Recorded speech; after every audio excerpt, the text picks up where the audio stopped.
Bonjour, aujourd'hui dans la parole de Dieu, nous allons parler d'un sujet qui est très important. Nous allons parler de la loi et de la grâce. Et très important pour nous en tant que chrétiens. Donc aujourd'hui, je vais prendre quelques minutes pour présenter, pour expliquer ce que c'est que la loi, ce que c'est que la grâce et comment Dieu a amené ces deux réalités dans nos vies et comment elles impactent notre relation avec Dieu. Nous allons lire Jean chapitre 1 au verset 17. Jean chapitre 1 verset 17. La parole de Dieu nous dit ceci.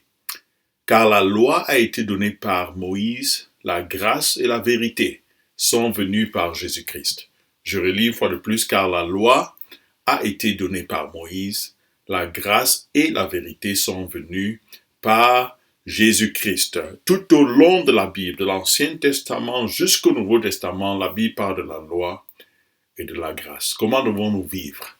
En tant que chrétien, si tu as reçu Jésus comme ton sauveur, devons-nous vivre par la loi ou devons-nous vivre par la grâce? Qu'en est-il de ceux qui ne connaissent pas Christ? Peut-être tu m'écoutes en ce moment et tu ne connais pas Jésus-Christ comme ton sauveur. Dois-tu vivre par la loi ou dois-tu vivre par la grâce? Bien sûr, quand on parle de la loi, on pense premièrement aux 10 commandements. Tout d'abord, ce verset nous montre les deux représentants de l'alliance. Ces deux réalités, la loi et la grâce, représentent deux alliances que Dieu a faites avec son peuple. L'alliance de la loi par Moïse et l'alliance de la grâce par Jésus-Christ. Et donc dans ce verset, premièrement, nous voyons les deux représentants de l'alliance. Le représentant de l'alliance que Dieu a fait avec son peuple par la loi, c'est Moïse, et le représentant de l'alliance que Dieu a fait avec son peuple par la grâce, c'est Jésus-Christ. L'alliance de la loi, Dieu l'a établie au travers de Moïse. L'alliance de la grâce, Dieu l'a établie au travers de Jésus-Christ. Deuxièmement, non seulement nous voyons les représentants des deux alliances que Dieu a fait avec son peuple, mais aussi les conditions de l'alliance que Dieu fait avec son peuple. Premièrement, l'alliance de la loi. Il y a des conditions dans cette alliance. Galates 2, verset 12. Une alliance, c'est comme un contrat. C'est comme un contrat que Dieu fait avec les hommes. Galates 3, verset 12 nous parle des conditions de l'alliance de la loi. Or, la loi ne justifie pas par la foi. Mais elle dit, l'homme qui aura fait ces choses vivra par elle. Le contrat de la loi dit ceci. L'homme qui vivra, qui aura fait ces choses, vivra par elle. Donc la loi promet la vie à une condition, que l'on obéisse totalement à la loi de Dieu. Elle est semblable aux lois des hommes. Pensons par exemple au contrat de travail. Le contrat de travail dit ceci. L'employeur dit, ok, tu signes un contrat et la condition de cette alliance, c'est que tu travailles pendant 30 jours. En retour, tu auras un salaire, un revenu. Et donc, il y a une condition dans l'alliance. La condition de l'alliance de la foi, l'alliance de la foi dit l'homme qui aura fait ces choses vivra par elle. L'alliance a pour condition l'obéissance totale à la parole de Dieu. La loi demande l'obéissance. L'alliance, la loi demande l'obéissance pour obtenir la bénédiction de Dieu, pour obtenir la faveur de Dieu, pour obtenir quelque chose de Dieu. Donc la loi impose une rémunération. C'est une rémunération. L'homme qui aura fait ces choses, vivra par elle. La vie vient par l'obéissance. Et la vie vient par l'exécution des commandements de Dieu. Et donc ça, c'est la condition de l'alliance de la loi. Quelle est la condition de l'alliance de la grâce? Éphésiens 2, verset 8. Éphésiens 2, verset 8 nous dit, « Car vous êtes tous sauvés par la grâce, par le moyen de la foi. Et cela ne vient pas de vous, c'est le don de Dieu. Ce n'est point par les œuvres, afin que personne ne se glorifie. » Et donc, quelle est la condition de l'alliance de la grâce que Dieu fait avec les hommes?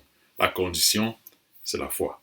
La condition de l'alliance de la loi, ce sont les œuvres. Ce que l'homme fait, la performance.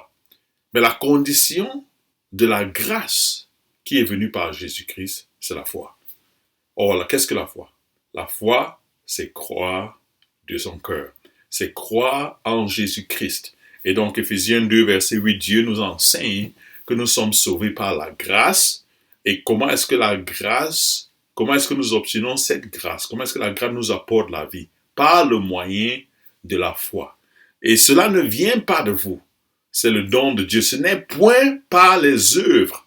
Parce que les œuvres, c'est dans l'alliance de la loi. Ce n'est point par les œuvres afin que personne ne se glorifie. Récapitulatif, nous avons deux alliances. La loi est venue par Moïse, la grâce est venue par Jésus-Christ. La loi demande l'obéissance au commandement. La grâce demande la foi en celui qui a obéi à tous les commandements. Son nom c'est Jésus-Christ. La loi rémunère, mais la grâce offre gratuitement. Car vous êtes sauvés par la grâce, par le moyen de la foi. Cela ne vient pas de vous, c'est le don de Dieu. La grâce fait un don, mais la loi offre un salaire. Donc le salaire vient par la loi, le don c'est par la grâce. Par la loi on mérite, mais par la grâce on a la miséricorde. Elle est gratuite, c'est la miséricorde de Dieu. Qu'en est-il de toi? Aimes-tu recevoir gratuitement ou préfères-tu mériter? Et donc, ce sont les deux alliances, l'alliance de la loi et l'alliance de la grâce. Alors, comment est-ce que tu veux approcher Dieu? Voudrais-tu approcher Dieu sous l'alliance de la loi ou bien est-il préférable d'approcher Dieu sous l'alliance de la grâce? Les représentants, la loi c'est Moïse, la grâce c'est par Jésus-Christ. Les conditions de l'alliance, la loi demande l'obéissance, la grâce demande la foi. La loi est liée au mérite, mais la grâce, c'est la miséricorde de Dieu. Quelles sont les attentes de ces deux alliances? Bien, la loi demande l'obéissance. La grâce demande la foi. La Bible dit qu'il n'y a point de juste. Non, pas même un seul. Car tous ont péché et sont privés de la gloire de Dieu. Jésus-Christ est le seul homme dont les pieds ont foulé cette terre, qui a vécu sans péché, qui a rempli totalement la loi de Dieu, qui a obéi à tous les commandements. Il est l'homme parfait. Il est le Dieu incarné, le seul qui n'a point de péché. Quelles sont les conséquences de ces deux alliances? Premièrement, la Bible dit que tous ont péché et sont privés de la gloire de Dieu. Galates 3, verset 13. Galates 3, verset 13 nous dit « Christ nous a rachetés de la malédiction de la loi. » La conséquence de l'alliance de la loi sur nous en tant qu'hommes, c'est que nous sommes maudits. La loi maudit. La loi maudit. Et donc toi qui m'écoutes et qui dis je veux respecter les commandements de Dieu, je veux être une bonne personne, je veux me présenter devant Dieu, je veux faire des choses pour être acceptable à Dieu. Je suis en train de te dire que tu as choisi la malédiction. Si tu choisis d'abord de te présenter devant Dieu en présentant tes œuvres, tu as choisi la malédiction. Pourquoi? Parce que tous ont péché et sont privés de la gloire de Dieu. La Bible dit que celui qui transgresse un commandement de Dieu est coupable de tous. La Bible dit que même notre propre justice est comme un vêtement souillé. Le cœur de l'homme est tortueux par-dessus tout. Il n'y a point de juste, pas même un seul. Et dans la loi apporte la malédiction parce que nous sommes liés et esclaves du péché et nous transgressons la loi de Dieu. Chaque homme a transgressé la loi de Dieu. Galates 3, verset 13, Christ nous a rachetés de la malédiction de la loi quand il a été fait malédiction pour nous, car il est écrit maudit est quiconque est pendu au bois. La parole de Dieu dit maudit est quiconque est pendu au bois. Il a porté notre malédiction sur nous. Le salaire du péché c'est la mort, mais celui qui est juste, le Seigneur Jésus-Christ, s'est chargé de nos péchés, est mort à la croix, lui juste pour les injustes, afin de nous amener à Dieu. En Galates 3, verset 14, afin que la bénédiction d'Abraham se répandisse sur tous les gentils, les païens, par Jésus-Christ, et que nous ressuscions par la foi l'Esprit qui a été promis, c'est-à-dire que nous soyons sauvés. Alors, cher ami, toi qui m'écoutes en ce moment, il y a deux alliances. Et pratiquement le monde entier naît sous la loi. Le monde entier naît sous la loi, les 10 commandements.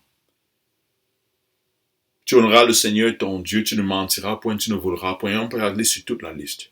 Nous sommes tous sur la loi de Dieu parce que Dieu est un Dieu parfait. Mais le problème, c'est que tu es né pécheur.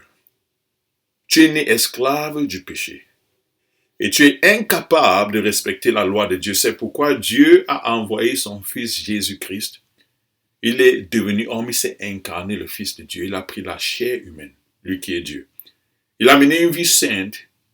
Il n'a jamais péché. Il n'a transgressé aucune loi de Dieu. Il a mené une vie absolument et parfaitement agréable à Dieu.